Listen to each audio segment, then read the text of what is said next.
So here are the objectives of my research. First is to visualize and characterize epithelial cell patterns under the microscope, where the qualitative part of my research will be performed, most qualitative analysis. And second is to assess epithelial cells visual patterns using the software ImageJ, which allows us to generate computational data. On the right side of your screen is the buccal cells, which we are using as the model, mainly because it's the first initial part where the vapor hits, and it's easy to gather the sample as well. It's non-invasive and it's cheap. Here are the two approaches that we use to prepare the cells to capture the images from. Phase contrast allows us to view living cells without killing them first, and methylene blue staining allows us to view the cells under bright field microscopy. Underneath the microscope photo on your screen is the ImageJ logo, which is the software that we are using to edit, process, and analyze the images that have been captured. As you can see, these two approaches do generate different types of photos.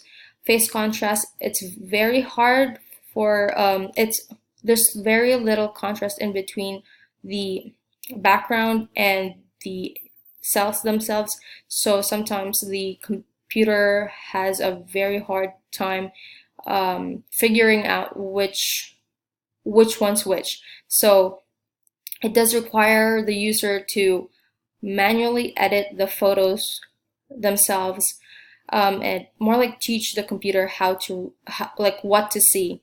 Methylene blue staining requires very little editing, sometimes no editing at all, mainly because there's a lot of contrast already between the bright and then the dark part of the image that allows the computer to see the sample properly. And one of the type of analysis I mentioned before is the qualitative analysis. This is where you use your senses to measure and observe the results. It can be detailed, as much detail as the individual would want it to be. It's very subjective, so it's opinion-based and experience. This can be a pro and a con. It can be more like you can answer open-ended questions using this, because it can generate results that would be more like instinctual and emotion-based. However, it's very hard to generate rigid data, and since it's opinion-based, it's more individualistic, and it's very hard to make it universal.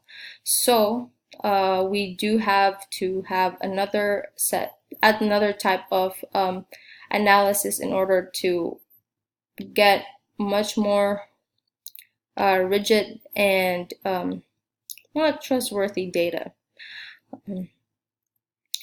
First, before explaining more about computational analysis, I have to talk more about pixel.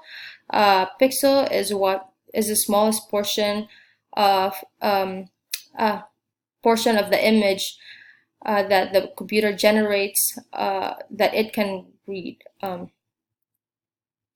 So each block found on that square there is a pixel, and that